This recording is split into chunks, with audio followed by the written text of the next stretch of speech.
非常好。谢谢。真行。哎，坐好啊。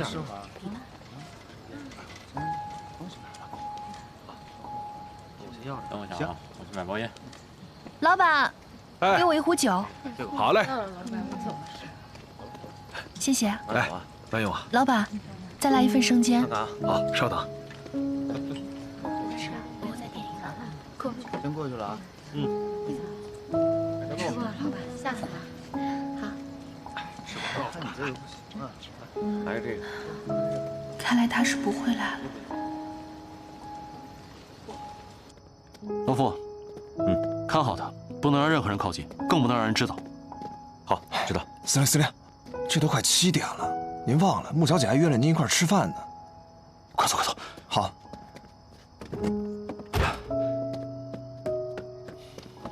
快点，快点。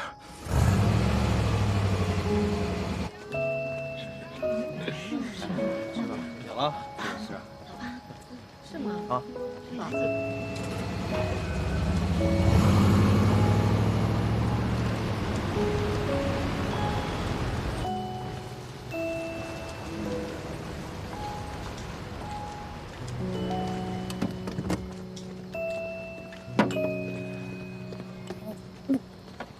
这里有人了。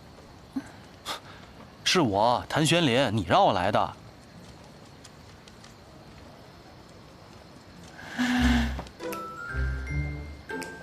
真的是你啊！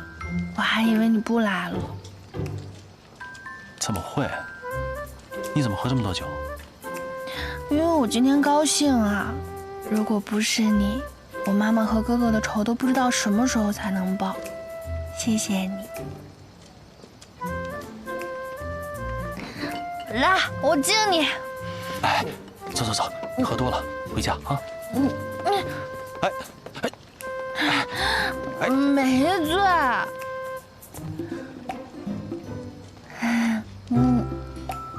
你知道我为什么带你来这儿吃饭吗？为什么？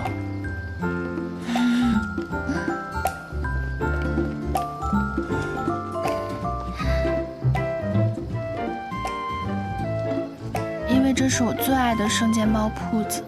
小时候妈妈总带我和哥哥来，这是我们3个人的秘密基地。但现在他们都不在了，就没有人陪我了。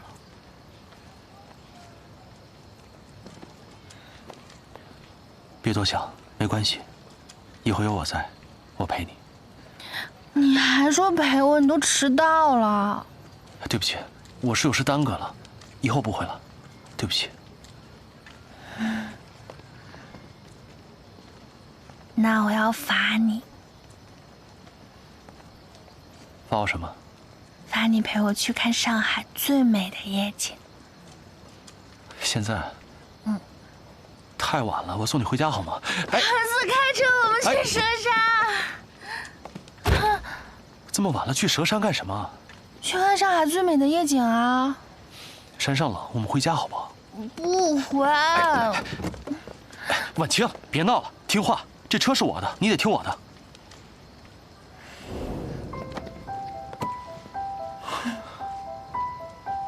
车是你的，但你是我的。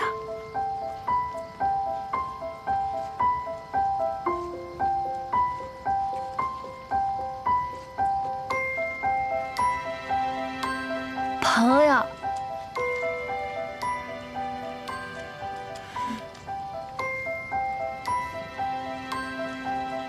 所以你必须得陪我去。什么朋友？我才不想当你朋友。那我自己走着去。哎，婉清，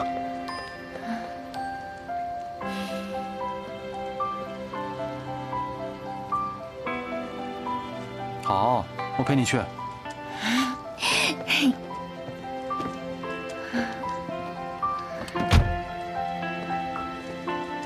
谭四，开车。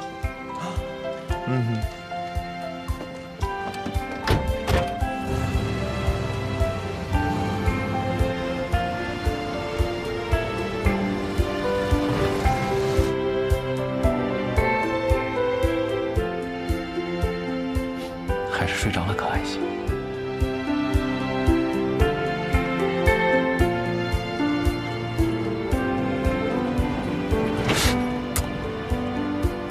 你开稳点儿，会不会开车？司令，这路坑坑洼洼，那又不是我的问题。你要实在觉得哈婉清小姐磕着碰着，那你最好还是让她自己靠在椅背上。你，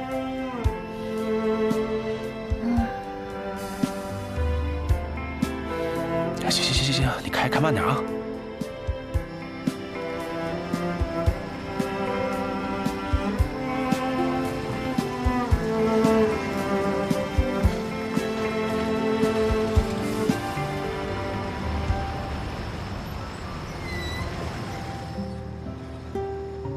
哇，司令，嘘。哦。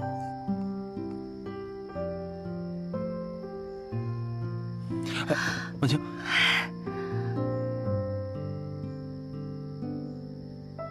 哎，文清。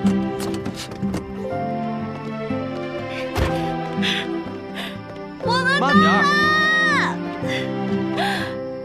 我们到了。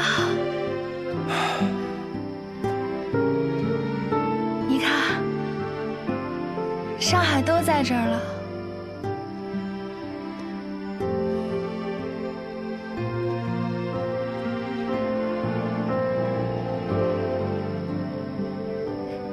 那是海关大楼，那是汇丰银行工部区，还有外白渡桥。哎，外白渡桥。哎，你小心点，别摔下去。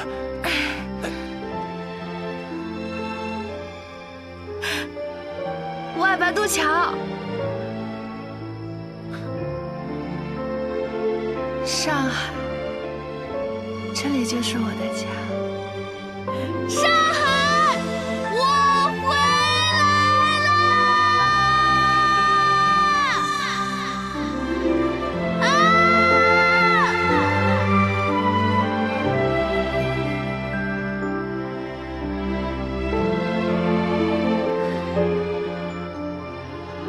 妈妈，哥哥。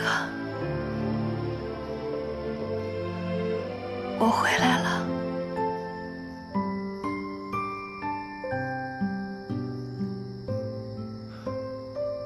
婉清，你看啊，这上海都是我的地盘。我向你保证，只要有我在，你一定会平平安安的。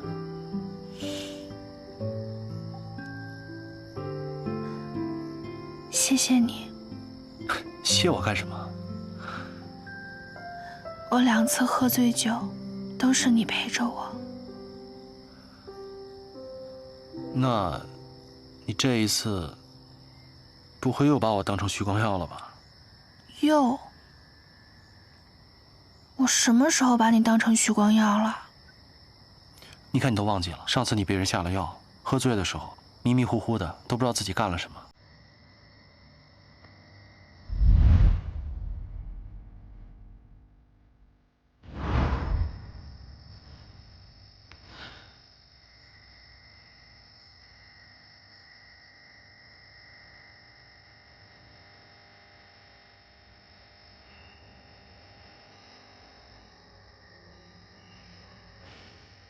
是像这样吗？你上次也是这样子，都傻了。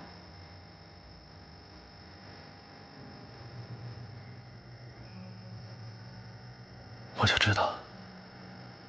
知道你是知道的。你是我的。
你这样坐了一夜啊？我可不敢睡，万一睡着了，被占便宜怎么办？占了便宜就想走啊？谁占你便宜啊？那昨天晚上我们都当着全上海的面儿亲了，想反悔啊？那你想干嘛？一辈子陪你吃生煎，看夜景怎么样？那我们现在就是那种关系啦。哪种关系啊？就是一起吃饭、一起睡觉的关系呗。谁要和你一起睡觉？怎么，亲都亲了，不想承认吗？嗯？那你去我家向我爸爸提亲好不好？只要爸爸同意了，我们就能在一起了。你放心，我一定会让爸爸同意的。婉清，我现在还不能去你家提亲。为什么？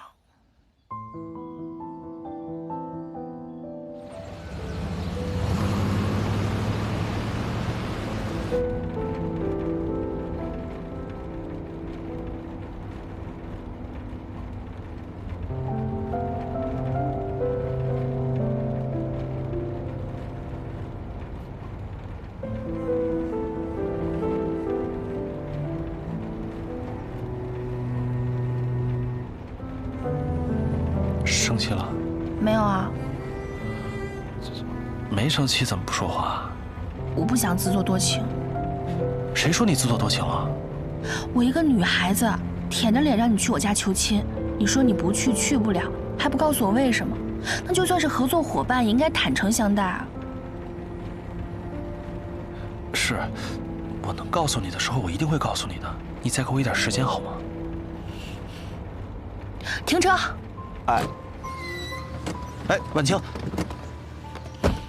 婉清，婉清，你先上车吧，你穿高跟鞋呢。你别管我。哎，你听我解释。那你解释一下，什么叫做该告诉我的时候？连我你都不能坦诚相待吗？我们现在已经是这种关系了。不是这个意思。那你什么意思？这个世界上还有你能相信的人吗？如果连我你都不相信，你还相信谁？哎，婉清，放开！婉清，你听我说。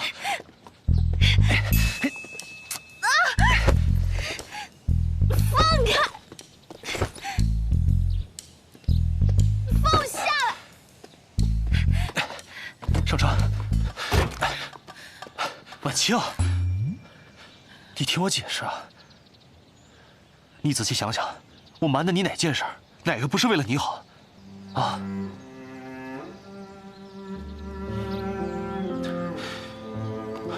你想想，我让穆婉婷去当徐光耀的秘书，我事先也瞒着你了，但最后呢？最后赢家不还是你吗？我承认，我对你来说不是透明的，只是我不告诉你是有我的原因。我希望你能相信我，信任我。真正的信任，不是束缚对方，而是毫无猜忌。即便在你看不到的地方，你也依然愿意相信。我现在还有很重要的事情没有处理完，所以暂时不宜去提亲。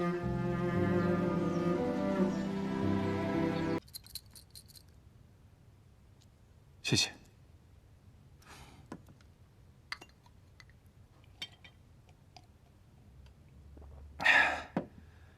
婉清，等一下洪琛和少军约我去打桌球，你要不要和我们一起去？这段时间家里发生的事挺多的，你就当放松放松，和我们一起去。我也不会打桌球，我就不去了。司令部还有些文件要看，我得过去一趟。好吧，那你要注意身体，早点回家休息。那我先走了。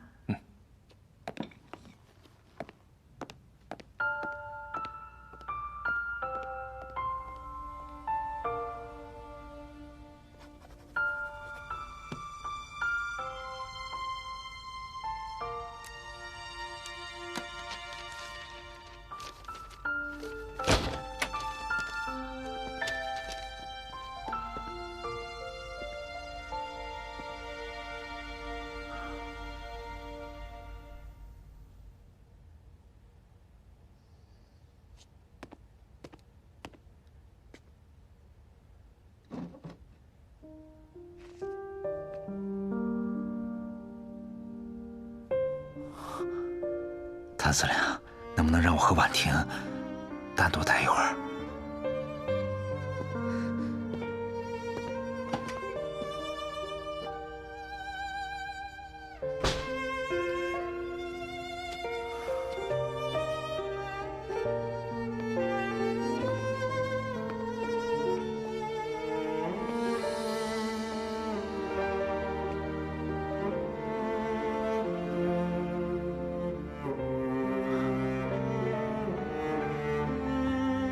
婉婷啊，我听说了，谭司令要送你去香港，那离你第一次去，人生地不熟的，一定要多注意安全。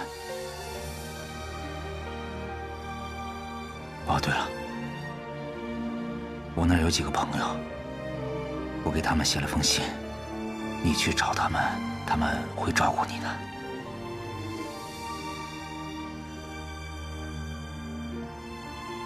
不必了，我对你那些狐朋狗友没兴趣。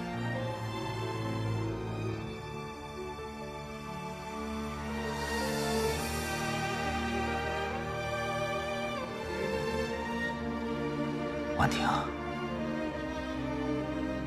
你是不是心里还怨我？怨你？我根本不是怨，我是恨你。我恨你为什么突然出现，为什么害死我妈，为什么要夺走我的一切？我还不如一头淹死算了，一了百了。你居然敢打我！你凭什么打我？你得活着。对，我是没资格打你，我这一巴掌是替你娘打的。你可以不在乎我的性命，但你不能不在乎你娘的性命。她是拼了自己的性命，才给了你这条生路的。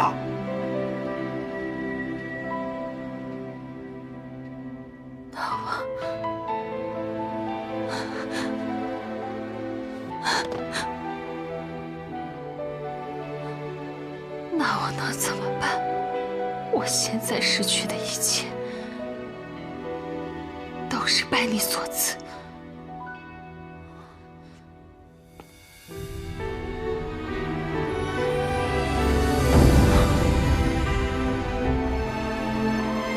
婉婷，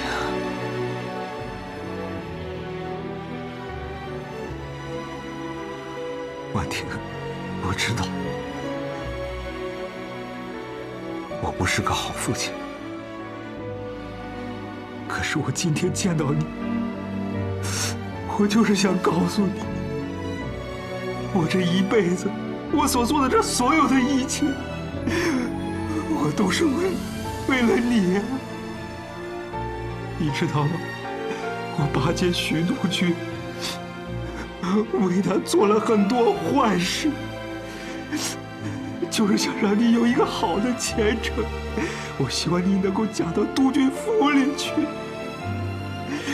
可事到如今，还是竹篮打水一场空啊！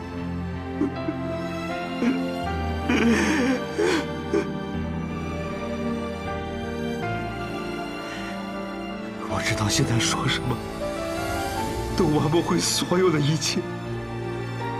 婉婷，我只求你能够好好的活着，为了你娘，为了我，都要好好的活下去。你放心，我一定会好好活下去。只有活着，才可以夺回属于我的一切。对，婉婷，来，起来，来，快起来，地上凉，起来。婉婷，你可能就要走了，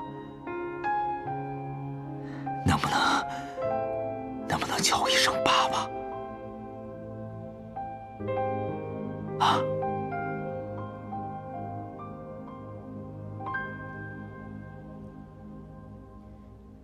不，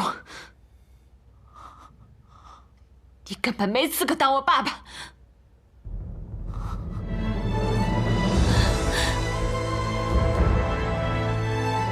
婉婷！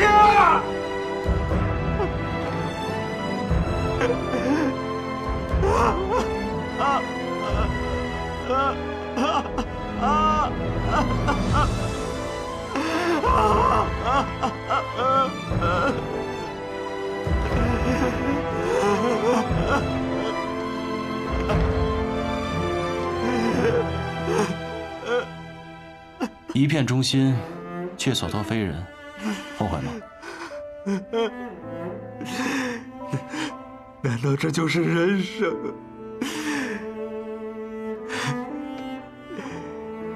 人生在世，就该愿赌服输。至少你还没死，你应该庆幸。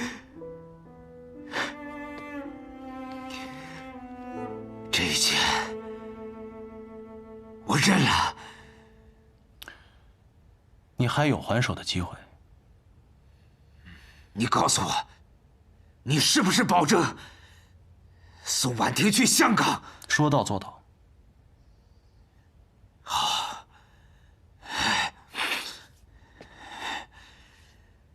大华银行57号那个保险柜里有你想要的东西。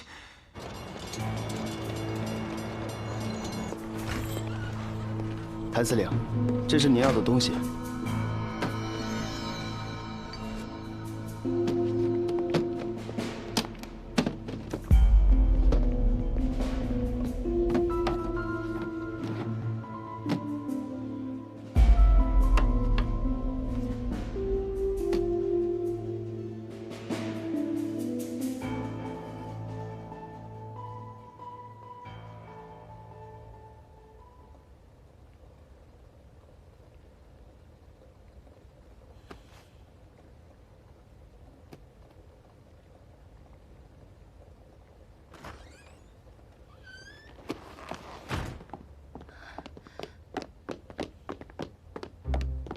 哎，婉清，你怎么这么晚还不回去啊？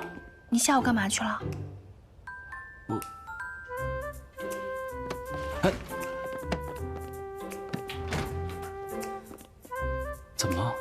我下午看到穆婉婷在你车上。哦，你之前说有重要的事情，所以不能跟我提亲，不会是跟她有关吧？嗯。你不会是想金屋藏娇吧？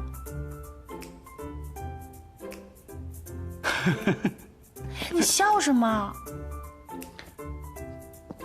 我又不傻，我藏谁也不能藏他呀。那你还想藏谁？哎，不是，动动脑子，我都有你了，我怎么还会喜欢其他女人呢？吃什么醋啊？那我也是个女人啊，我也会吃醋的。你至少告诉我，你是不是有什么事情瞒着我？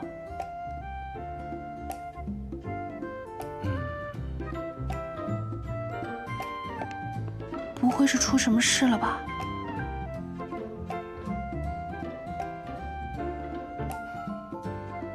来，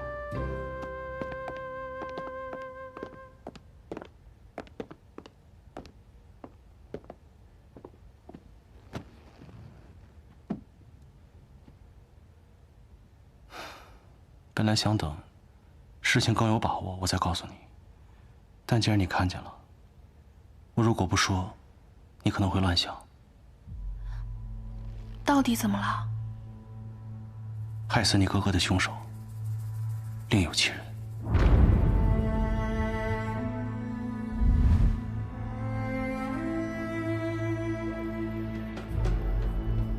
10年前，徐伯钧与罗督军争夺上海的控制权。罗督军因为辎重被劫了，他想退守穆家码头运送弹药，但是穆家一直与徐伯钧交好，所以不肯借码头给他用。军情紧急，罗督军便派人假冒绑匪，绑架了穆元航，并将他关在了码头的仓库里。罗督军以解救穆少爷为由，派兵占领了码头。当时穆志远在外地运货，萧夫人也是救子心切，所以便答应了他，让他用穆家的码头来运弹药。包围整个码头！也就在那个时候，崔连凤来找了我。他说肚子里怀了我的骨肉，说只要我能够帮着把穆少爷灭口了，那穆婉婷就可以回到穆家。如果将来他生下来的是男孩子的话，变成了穆家财产的唯一继承人。我当时虽然答应了他，可我心里真的很犹豫。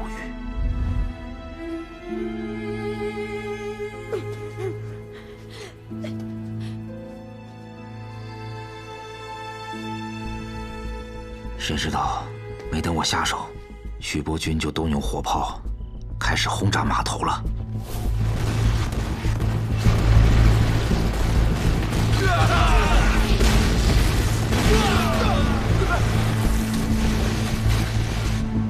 然后把穆少爷藏身的那个码头给轰平了。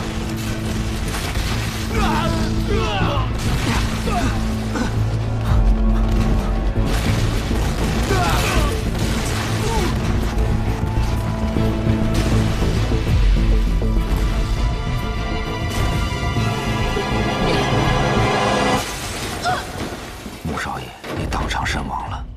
许伯钧的副官许远来找我，他说罗督军经此一战，已经失去了势力。罗督军现在大势已去，只要你一口咬定穆远航的死就是他罗督军所为，我们徐督军一定会保你荣华富贵。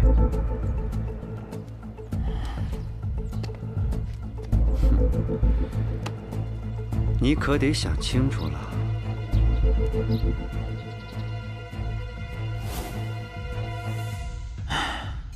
我当时昏了头，也没有别的办法，所以就答应了。在徐伯钧的授意下，我趁乱进入了已经被炸毁的仓库，找到了穆远航的尸首，并且在他的胸口又补了2枪。而且我把他的手表向后拨了2个小时。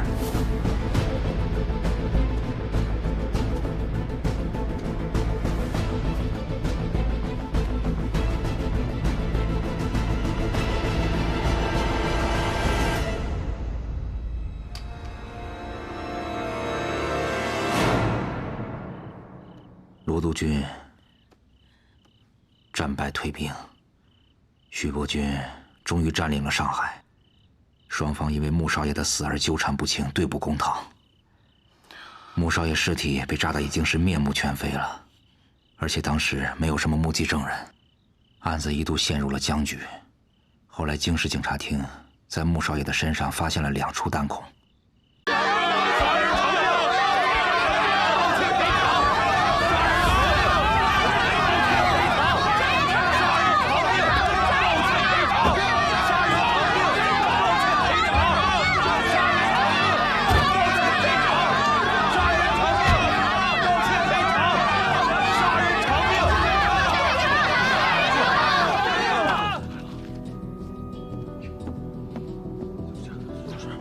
穆老板怎么来了？开酒，你得给他塞。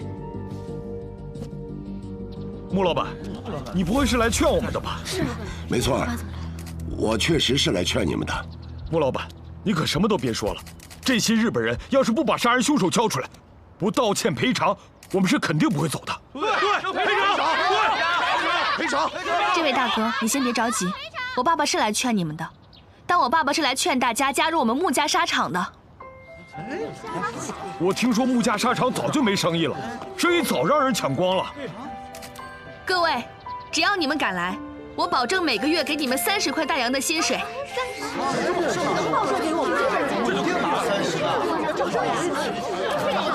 穆小姐，你该不会是骗我们的吧？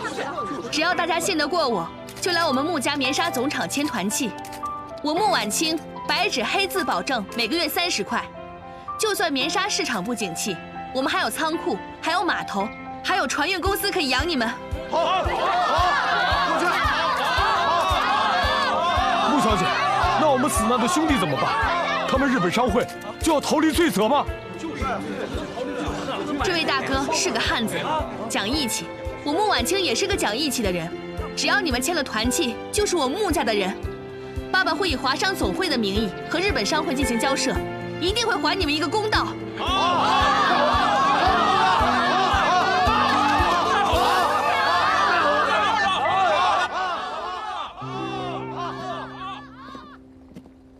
看来穆志远这次是不会给我们留余地了。他以为拉拢几个工人，我们就无计可施了吗？会長の意味は？现在我们的洋商在沪上经营得很好，沪上很多大佬都想入股赚一笔。我就不信，谭玄林这个新任的上海司令，竟然不动心。可他毕竟是江城谭家的人，那当年的事情，没关系。中国有句话，叫“有钱能使鬼推磨”。我想会会他，探探他的口风。晚清，你真的想好了吗？想当初我们也是费力翻波折才来这儿上的班，这段时间我们配合的也很好。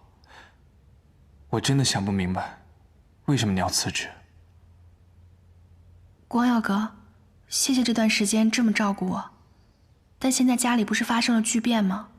爸爸希望我能打理穆家的产业，我这个做女儿的也该尽孝了。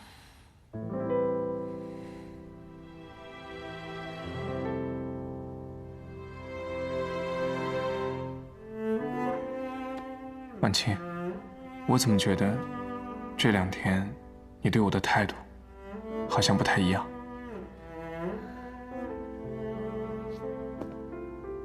是不是因为在医院我对你说的话，让你觉得不舒服了？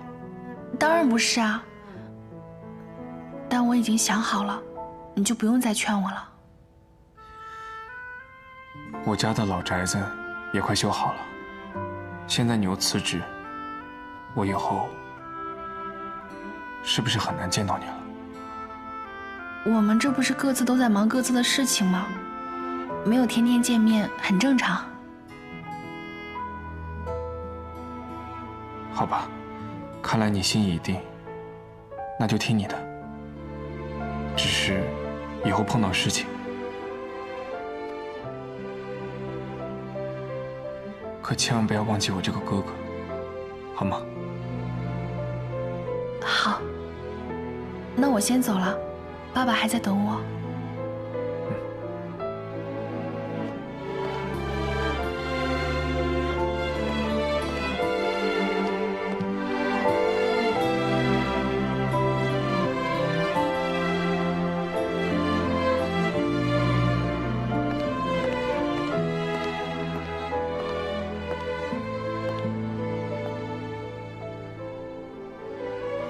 我的亲哥哥，10年前死于你父亲之手，而你却像亲哥哥一样对待我。我不想让仇恨伤害到你，光耀哥，对不起，我只能选择离开。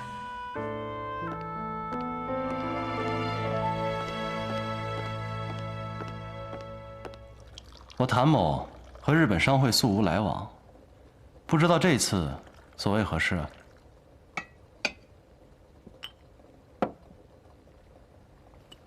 谭司令，我们日本商会在中国是代表所有日本商人的利益，一向以和为贵，恪守生意人的本分，从来没有做过伤天害理的事情。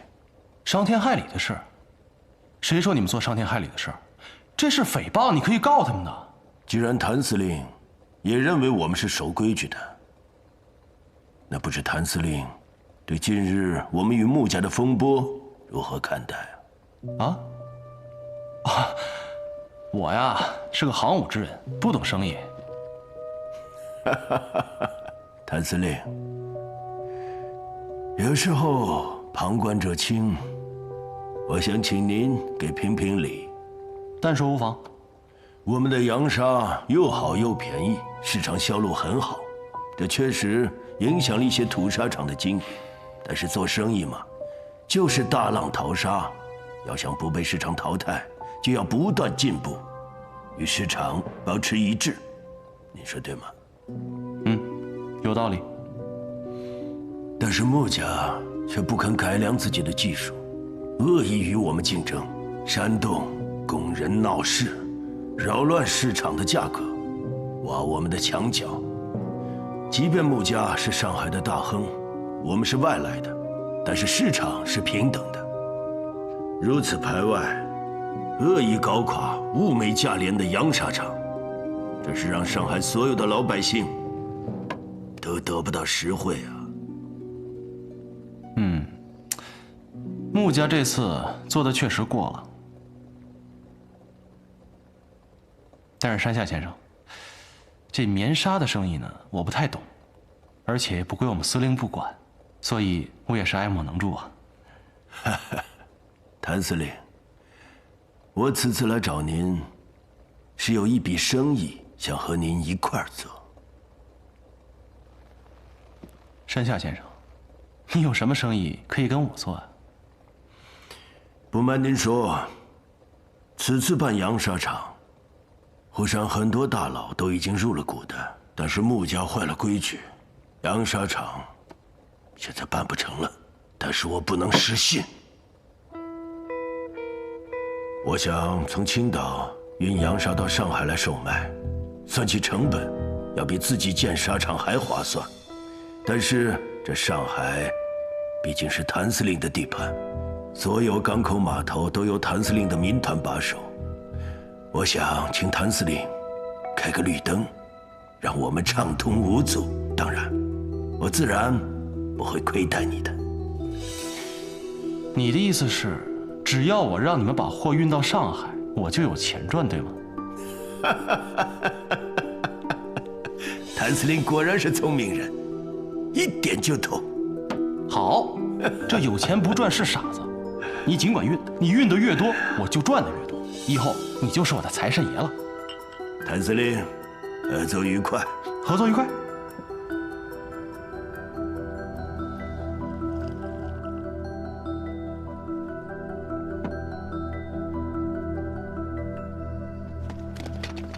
哎，慢点啊！啊，好。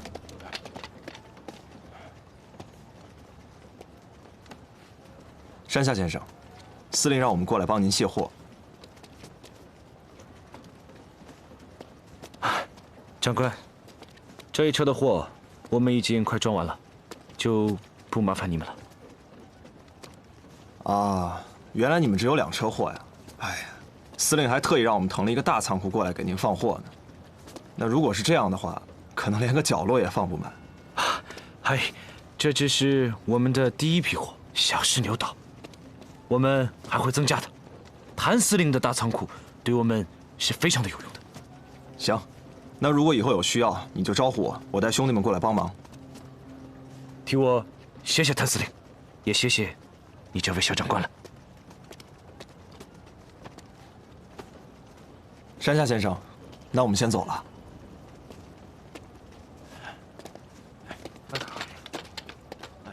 来马齐了。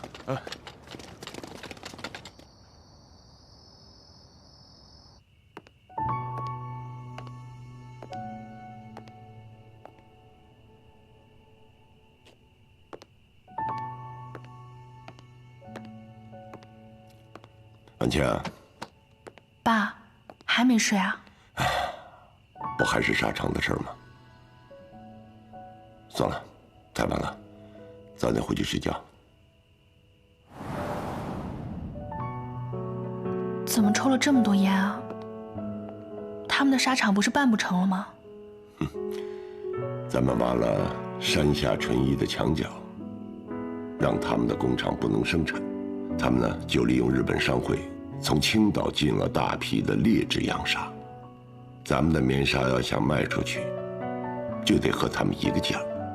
之前咱们答应工人月薪30块不变，每卖出一匹亏2块大洋。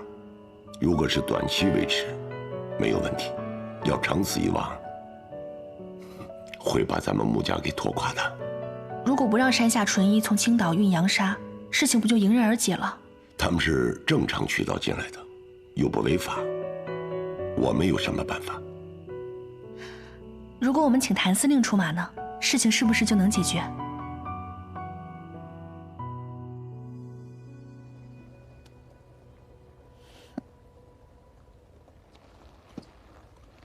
你知道这个事情，你不告诉我？我是知道啊。用山下会长的话说，我还是大股东呢。听说这洋纱销路特别好，我能大赚一笔。你从来都是不按常理出牌的人，你又在搞什么名堂？我这是为了帮你啊！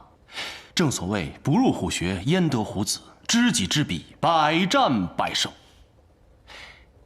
你要相信我，我这可是身在曹营，心在汉。那以后关系到我穆家的事情，你能不能和我商量一下？你不会生我气了吧？那你准备怎么对付山下纯一啊？你听，这会儿他正在骂我呢。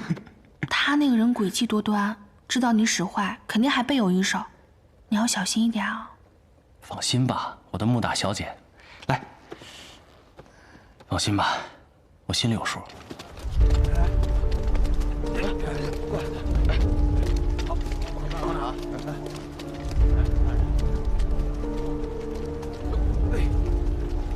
绑紧了吗？肖长官，今天我们的会长特意加派了人手，这一船的货很快就装完了，就不麻烦你们了。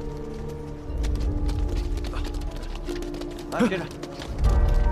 你们这是做什么？谁允许你们在码头卸货的？有通行证吗？通行证？这是谭司令亲口答应的货，谭司令不是都把仓库准备好了吗？这怎么还需要通行证呢？仓库是准备好了，但是从码头到仓库的这段路需要通行证。没有啊？那不好意思了。把所有的货全部扣下，拉回司令部。哎，等一下，小师弟，我们可是从来没有听说过，这从码头到仓库还需要通行证的。那你今天就见识见识吧。这个是谭司令的货，谭司令是有股份的，难道你们就不需要请示一下吗？谭司令更应该以身作则，照章办事。拉走！哎，小师弟，你这不能说扣就扣啊！这可是谭司令亲口允许的呀。那你去找谭司令啊，谁答应你的，你找谁啊？你跟我说不着。走。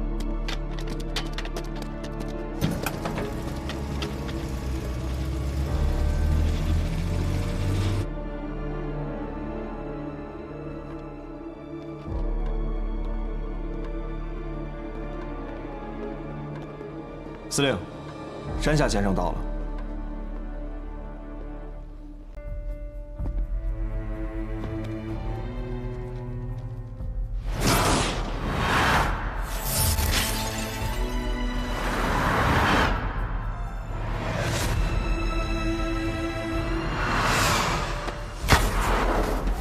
幸亏我们院长及时给您做了开胸手术，止住了出血点，再加上谭司令亲自给您输血，才把您从鬼门关上拉了回来。谭司令给我输血了？对啊，输了600毫升呢。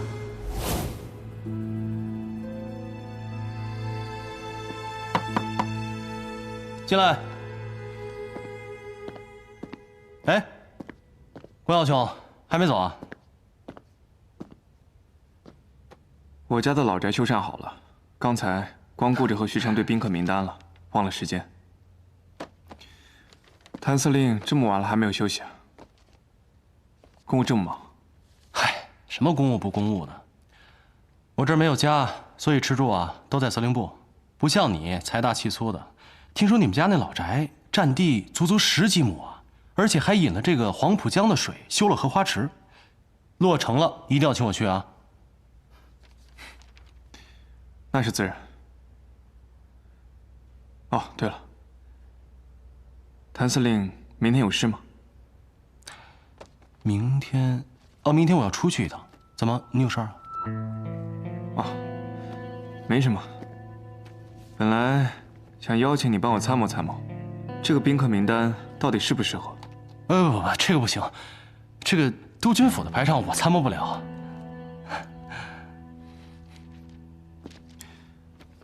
那希望老宅落成一事，谭司令可不要缺席啊！一定捧场。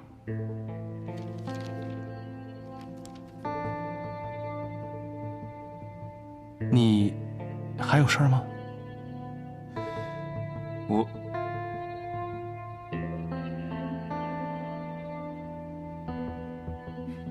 没事。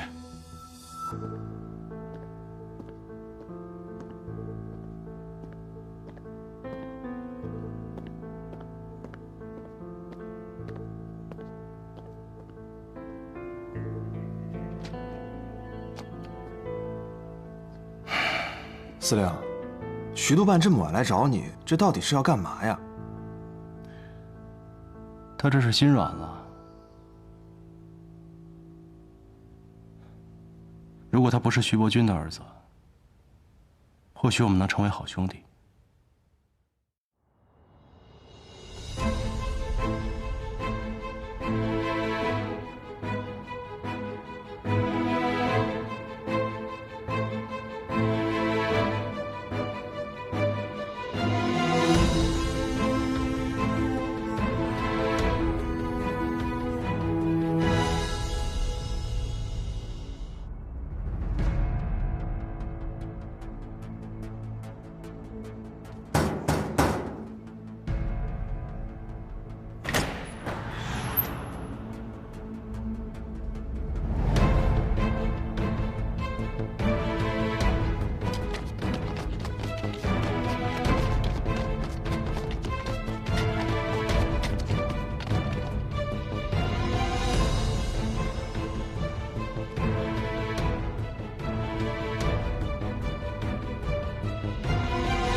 老夫，帮我谢谢谭司令。司令让我代他谢谢您，说您帮了他的大忙。快点啊！仕途凶险，还望谭司令多多珍重，帮我转告他，无论他的身份如何变化，我永远是他的朋友。让一下，我代司令谢谢您。慢点啊！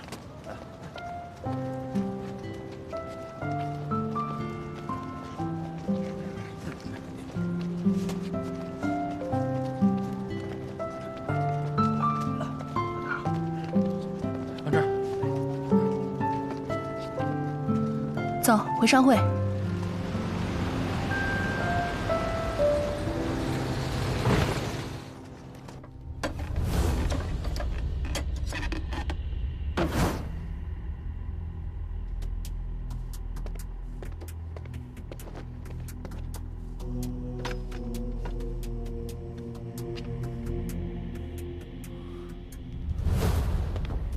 少帅，不是药品，是枪。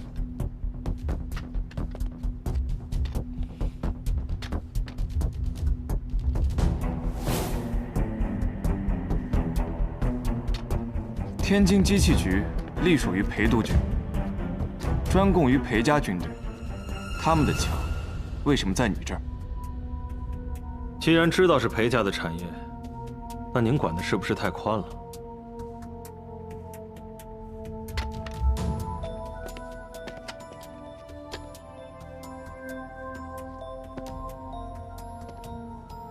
你是裴家的人，是裴督军让你们走私军火的？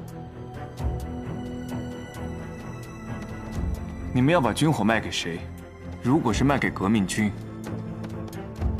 那就是通敌。少帅，钱包都搜遍了，没有任何身份证明文件，只有几张月票和库票零钱。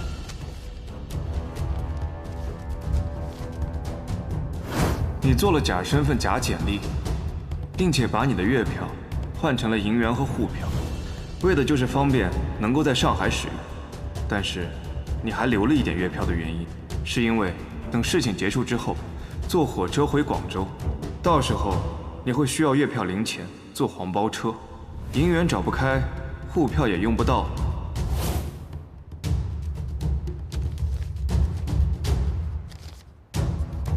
你们往返于上海和天津，留着月票做什么？我有理由怀疑，你们去过广州。如果你不把原因交代清楚，那我就只好把你们关起来慢慢查。到时候查出什么，连累了你们裴督军，你自己看着办。徐少帅，我能和您单独谈谈吗？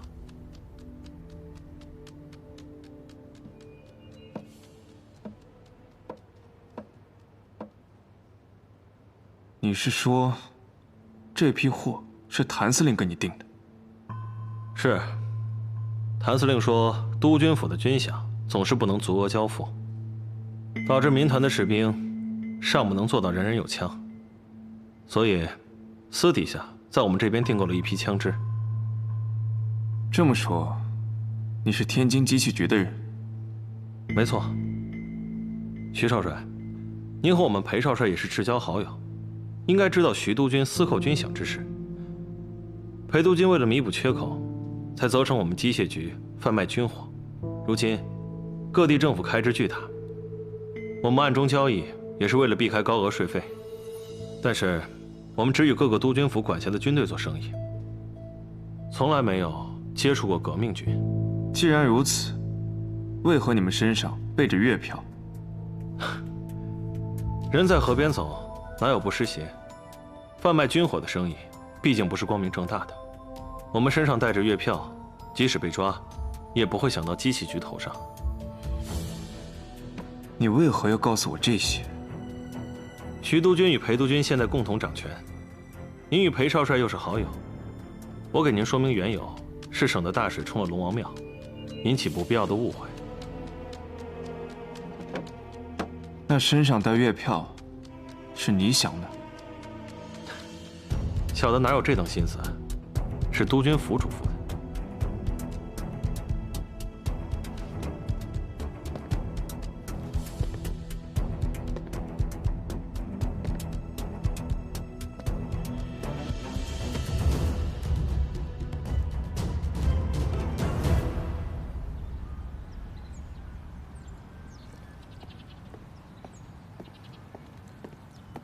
督军啊，查的怎么样了？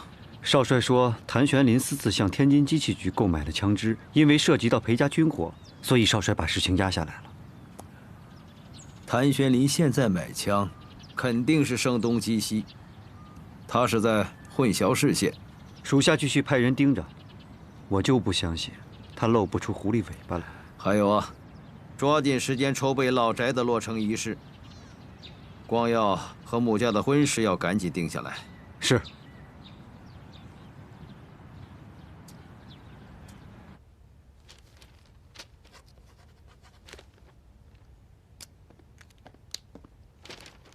司令，这是徐督办交给你的。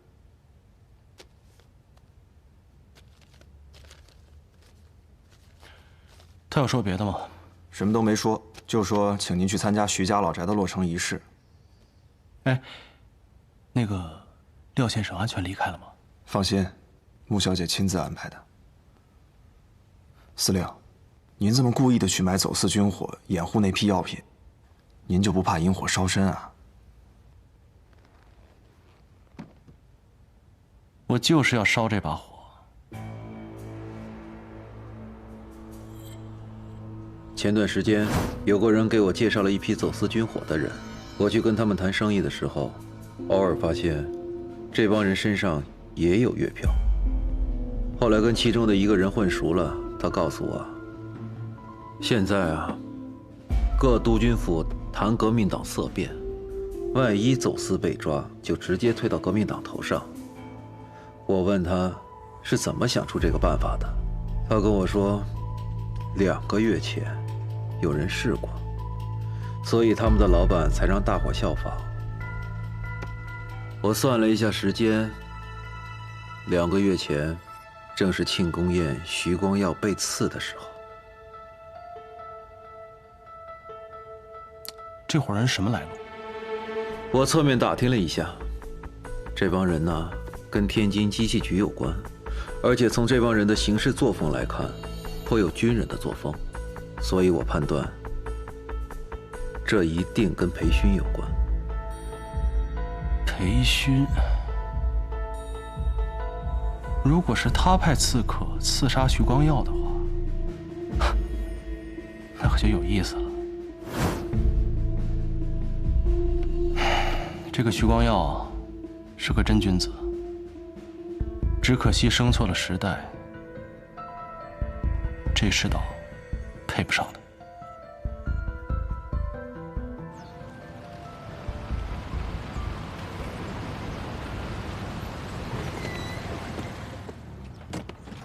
督军，哦，你怎么站在这里啊？也不怕着凉啊？父亲舟车劳顿，儿子当然应该出来迎接。知道你孝顺啊。谭玄林是否通敌一案，你就不用再查了，我派别人去查。是儿子办事不力，请父亲责罚。哎呀，责罚倒不必了，不过这次还有更重要的事情要征求你的同意。父亲有什么事需要征求儿子的同意？我先看看啊。这几块太湖石都是从宜兴新运过来的，池塘的水也都疏浚了，引了黄浦江的活水进来，养了您最喜欢的睡莲，还有锦鲤。鱼戏莲叶间，倒也不失为一景。看起来费了不少心思啊，修得不错。父亲喜欢就好。对了，父亲，有什么事需要和儿子商量吗？来，咱们坐下再说。好啊。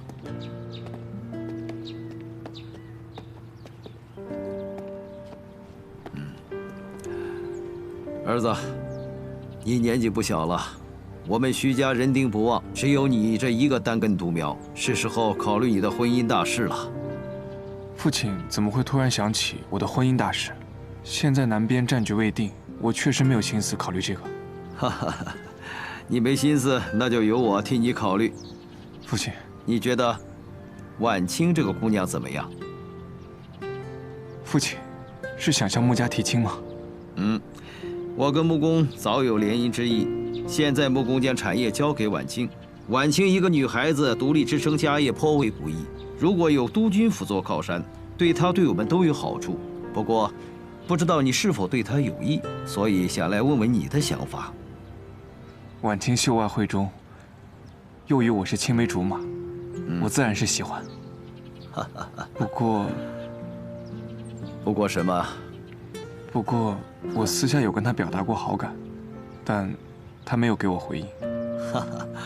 儿子，这婚姻大事向来都是父母之命，媒妁之言，哪有私相授受的道理？况且婉清是千金小姐，不是平民百姓家的野丫头，你这样私下示好，太过于轻浮，应该由家里正式提亲才对。怪不得这几天她对我有点生分，原来是怪我对她唐突了。莫急，落成仪式上，我把穆家的所有人都请过来，你的婚事我向穆公提起。你能替婉清不顾生死的去挡枪，我就不相信穆公他会不答应这门亲事。谢谢父亲。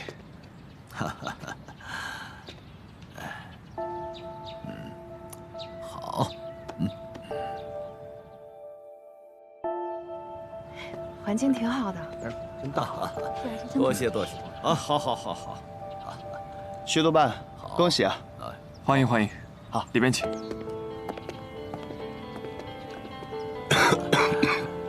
穆公，听说近日身体不适，在法源寺吃斋念佛，不知身体好些了吗？身体倒是无恙，求个安心罢了。只是把这么重的担子甩给了婉清。